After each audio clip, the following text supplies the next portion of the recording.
본 말씀을 통해서 믿음의 낙이란 제목으로 하나님의 말씀을 증거하겠습니다. 즐거운 마음을 가지고 하는 것은 그 누가 뜯어 말려도 거기에 있는 즐거움이 있기 때문에 사람이 자원하여 행하게 됩니다. 어떤 사람이 볼 때는 전혀 이해가 되지 않고 왜 그런 고생을 사서 하느냐 라고 말을 해도 정작 본인은 거기에서 즐거움이 있기 때문에 아랑곳하지 않고 그 일을 한다는 겁니다. 즐거운 마음으로 하는 것보다 더 복된 일은 없을 것인데 우리 믿음의 성도들이 이 믿는 일은 어떤 마음을 행하실까?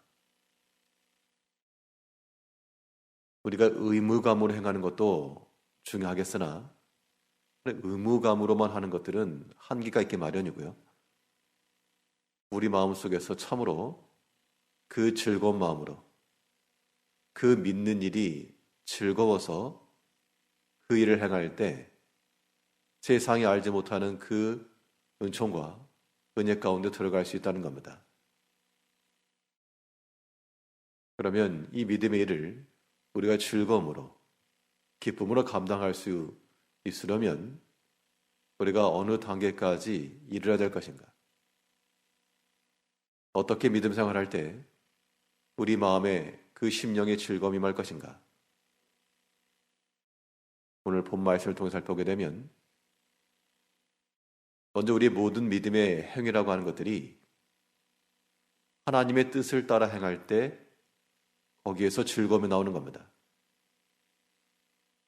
세상 모든 것에는 다 만들어진 목적이 있어서 그 목적대로만 나아가면 무난하고 자연스럽고 항상 문제가 어디서 발생하는가?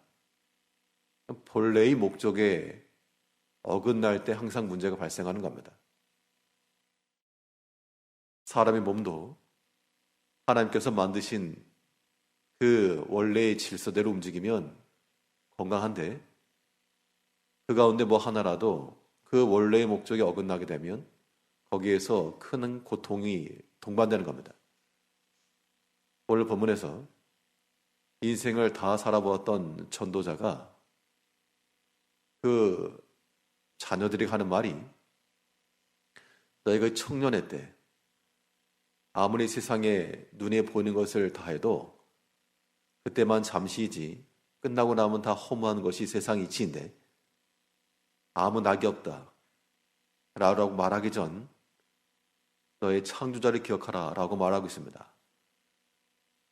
1절 보시면 너는 청년의 때 곧 곤고한 날이 이르기 전 나는 아무 낙이 없다고 할 해가 가깝기 전에 너의 창조자를 기억하라. 아무런 낙이 없다 라고 하는 이 말이 나오기 전에 창조자를 기억하라. 이 말은 너의 창조자를 기억하는 그때 너에게서 낙이 있을 것이다. 그 이야기입니다. 굳이 창조자를 언급한 이유가 무엇일까? 하나님께서 지으시고 하나님께서 만드시고 모든 지우고 만들어진 것에는 다 그 저자의 의도가 있기 마련이고 그 목적한 바가 있다는 겁니다. 그러면 우리 인생의 삶 가운데서 참 무료하다, 낙이 없다 그런 생각하기 전 하나님이 나를 지으시고 하나님이 나를 이 자리에 두시고 여태껏 인도하시고 쓰고 계신다. 우리 그런 마음을 가지게 되면 이제 우리의 아무런 무료한 낙이 없는 그런 삶이 아니라 하나님의 뜻을 따라 행하게 되는 그 영원하신 구원의 작정과 하나님의 영원하신 계획을 성취하는 그러한 중요한 키맨의 역할을 한다는 마음을 가지게 되면 우리 마음에 없던 낙도 생기는 겁니다. 굉장히 의미가 있는 일이기 때문에 그렇죠. 역사적인 한 장면을 장식했던 그런 위인들의 일대기를 살펴보게 되면 그 순간순간이 어떤 사명감과 또 그 마음에서부터 우러나오는 그런 마음으로 일을 했습니다. 우리의 믿음의 일도 마찬가지인데 하나님 나라를 위하여 애국이죠, 애국. 이 땅 가운데 사는 것은 식민지와도 같고 이 세상을 억압하고 있는 세상 나라에 대항하여 하나님 나라의 만세를 외칠 수 있는 그러한 애국지사들과도 같은 심령을 가지고 우리가 오늘도 하나님의 뜻을 따라 행하며 그의 뜻을 실천할 수가 있어야 됩니다. 하나님의 지으신 목적을 따라 가면 되는 겁니다. 우리에게 주신 모든 것들도 순리대로 행하며 주의 복음을 위해 사용하게 되며 우리 모든 자신도 하나님께 다 내어드려서 그 그리스도의 십자가에서 생각하고 행동하며 하나님의 구원을 이루기 위해서 우리가 나아갈 때 그 심령 가운데 하나님의 뜻을 따라 그의 창조하신 질서를 따라 나감으로 아무런 해가 없고 아무런 걸리는 것도 없고 자연스러운 삶을 산다는 겁니다. 그런데 우리 성도들이 하나님께서 기뻐하지 아니하시는 바 죄를 범하고 마음에 욕심을 끼고 있고 다툼과 미움과 이런 일을 하려 치면 우선적으로는 우리 심령에 큰 고통이 있기 마련이고 신앙의 즐거움도 없고 우리가 아무런 낙이 없다. 세상 사람들은 비록 그렇게 말할지라도 성경은 말하기를 우리 육신은 부패하나 후패하나 우리 속은 날로 새롭도다. 하나님께서 우리에게 또 하루를 선물로 준 것만큼 오늘 뭘 해야 되나 이러한 무료함의 생각 말고 하나님께서 내게 또 새로운 날을 주셨으므로 이 새로운 날을 통하여 또 하나님의 새로운 은혜를 받고 오늘도 하나님의 일을 이루기 위해서 주를 위해서 쓰임받겠다라고 하는 그런 마음을 가지고 나갈 때 우리 마음 가운데 이 믿음의 즐거움이 생겨나는 겁니다. 이제 모든 기도를 통하여서 우리 마음을 또한 정리하시고 하나님의 그 질서를 따라 아무런 낙이 없다. 고생이다. 우리가 그렇게만 사는 존재들 아니므로 이제 하나님 앞에서 우리를 지으신 그 하나님을 기억하고 하나님의 그 목적과 뜻이 있음을 알고 지극히 평범한 우리 일상이지만 그런 삶을 통해서 하나님께서 또한 구원의 도구로 쓰신다. 우리가 만나는 모든 한 사람 한 사람을 통하여서 하나님께서 또 어떻게 역사하실지 알 수가 없고 이 구원의 향기가 나타나게 되면 주를 알지 못한 자들이라도 또한 하나님 알 수 있는 기회가 될 수도 있고요. 아무튼 우리를 보고 있다라고 하는 그러한 인식을 가지고 오히려 믿음 안에서 그 즐거움을 가지고 살아가야 됩니다. 이 믿음의 낙이라고 하는 것은 우리가 하나님의 뜻을 따라 역행하지 않고 그 뜻을 따라 행할 때 믿음의 즐거움이 있다는 겁니다. 창조자를 기억하라고 하는 말씀 속에는 또 어떤 능력이 어떤 말씀이 포함되어 있는가 하면 이 믿음의 낙이라고 하는 것은 하나님의 능력을 의지할 때 생긴다는 겁니다.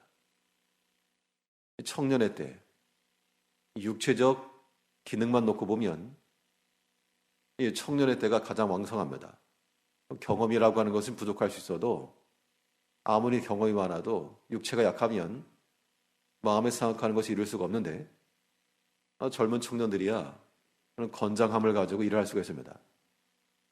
그런데 그런 청년의 때에 낙심이 되었다. 낙이 없다. 그러니까 무엇인가 큰 벽을 만났다는 겁니다. 내가 해결할 수 없는 큰 장애를 만났다. 그럴 때 너의 창조자를 기억해라. 너의 눈에 보이는 이 모든 것들이 하나님의 손에서 났고 그의 능력의 말씀으로 지은 바가 되었다. 그 능력의 하나님을 기억하는 순간 우리는 완전 회복이 가능합니다. 꼭 육신의 청년만 아니라 우리가 하나님을 오랫동안 믿고 신앙적인 측면에서도 건장한 청년과도 같은 모든 성도님들이라 그래도 우리가 여러 가지 큰 문제를 만나게 되면 힘이 쭉 빠집니다. 낙이 없다. 힘이 없다. 감당할 능력이 안 된다. 마치 이 청년들이 이 세상의 높은 벽에 막히는 것 같은데 그럴 때 내 창조자를 기억해라. 하나님께 길이 있고 하나님께 답이 있고 하나님 의지하면 하나님께 또한 충분히 역사하신다. 우리가 그런 믿음을 가지면 우리 마음의 심령에 평안과 가벼움을 얻게 되는 겁니다. 하나님의 능력을 신뢰하는 것은 무엇보다 중요해서 우리 신앙 고백의 첫 번째로 나오는 말이죠. 나는 믿습니다. 전지전능하셔서 천지를 창조하신 하나님을 믿습니다. 이게 우리의 신앙 고백의 1번 아닙니까? 그러므로 우리가 여러 가지 세상의 벽에 막혀서 나를 도와줄 사람도 없고 능력도 안 되고 아무런 낙이 없다 라고 말하기 전 우리 창조자를 기억하시면서 하나님의 뜻을 따라 행하시고 그의 만능의 능력을 의지하여 오늘도 하나님 앞에 구하시며 하나님의 도우심을 구하고요. 간절히 구하면 또 하나님께서 분명히 역사하실 거니까 인내의 마음을 가지고 하나님 앞에 간절함을 따라 그 능력을 구하며 우리 마음 가운데 그 믿음의 즐거움, 하나님으로 인한 그 기쁨이 충만한 상태로 믿음 생활을 감당해 나가는 모든 성도님들 되시길 바라겠습니다. 기도하겠습니다.